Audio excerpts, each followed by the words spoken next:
Kenalkan, nama saya Agatha Marcelina Christine. Saya Dion. Saya Galuh. Saya Mastal Pasha Aurel Pratama. Saya Syifa. Saya Fania. Bandung, kota yang dulu dijuluki sebagai Paris Vengerval, berubah menjadi samudra kobaran api. Bagaimana bisa sebuah kota yang sangat indah rela dibakar oleh rakyatnya? Inilah peristiwa kelam di balik indahnya kota Bandung. Agustus 1945, Jepang menyerah tanpa syarat kepada sekutu.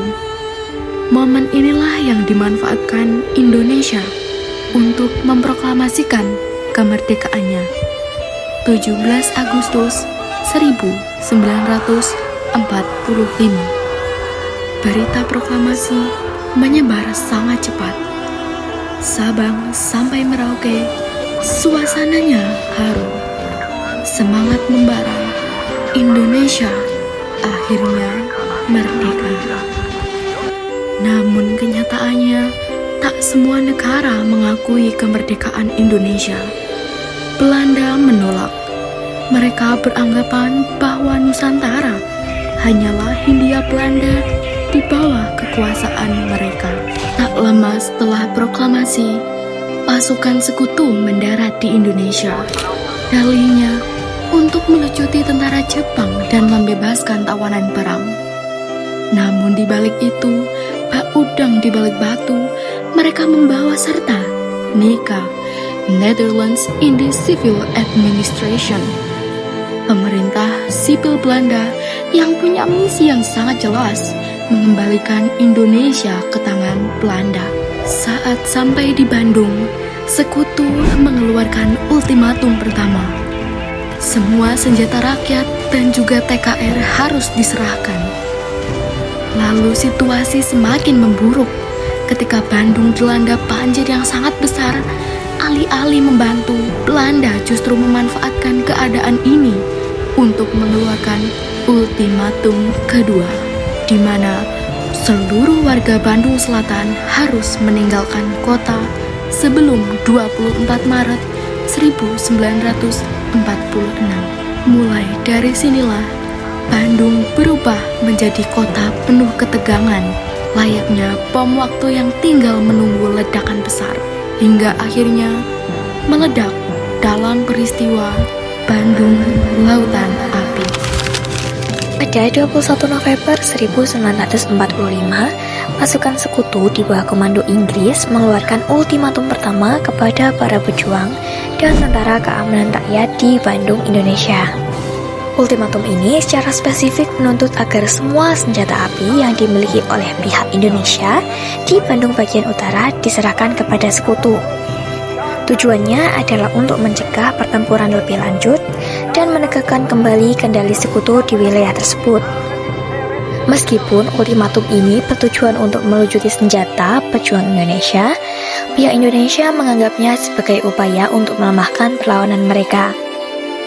Akibatnya, ultimatum tersebut diabaikan.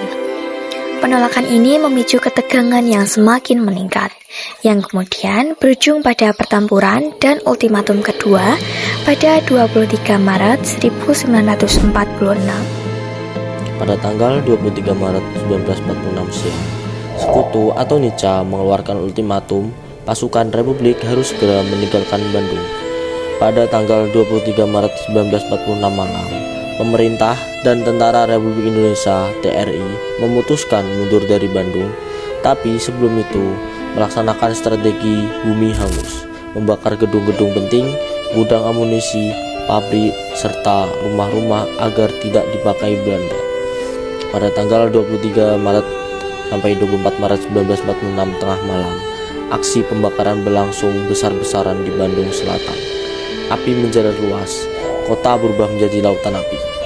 Pada tanggal 24 Maret 1946, rakyat Bandung mengungsi massal keluar kota. Sekitar 200.000 orang pergi ke Garut, Tasikmalaya, dan daerah sekitarnya.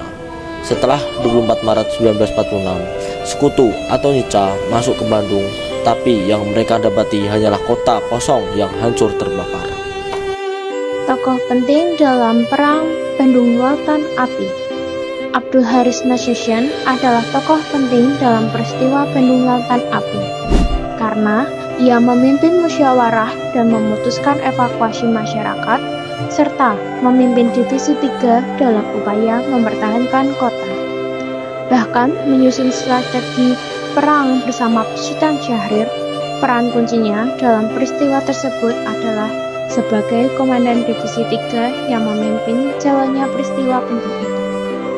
Muhammad Toha adalah tokoh penting dan pahlawan dalam peristiwa Bandung Lautan Api yang mengorbankan nyawanya demi kehancuran gudang amunisi milik tentara sekutu di Dayakolot pada tahun 1946, yang merupakan upaya besar dalam strategi membumi hanguskan Bandung untuk mempertahankan kedaulatan Indonesia.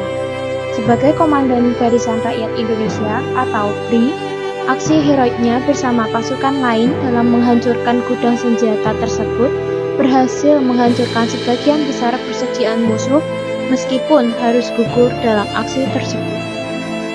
Peristiwa perobekan bendera Belanda diantaranya terjadi di gedung De Estre Netherlands Indian Sparkers and Hypotheek Bank. Pelaku perobekan adalah Muhammad Endang Karmas dan Mulyono yang waktu itu masih kecil. Buku tersebut kemudian memuat penuturan dari Endang Karmas. Peran Aji Bastaman dalam peristiwa Bandung Lautan Api adalah sebagai wartawan yang memberi nama peristiwa bersejarah tersebut.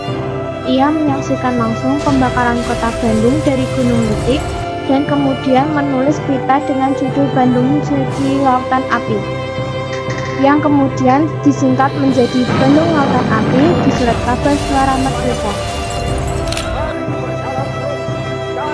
Dampak dari peristiwa Bandung Lautan Api adalah hancurnya dan terbakarnya kota Bandung, yang mengharuskan kurang lebih 200.000 penduduk mengungsi ke daerah sekitar, serta peristiwa ini menjadi simbol perjuangan, pengorbanan, dan semangat pantang menyerah.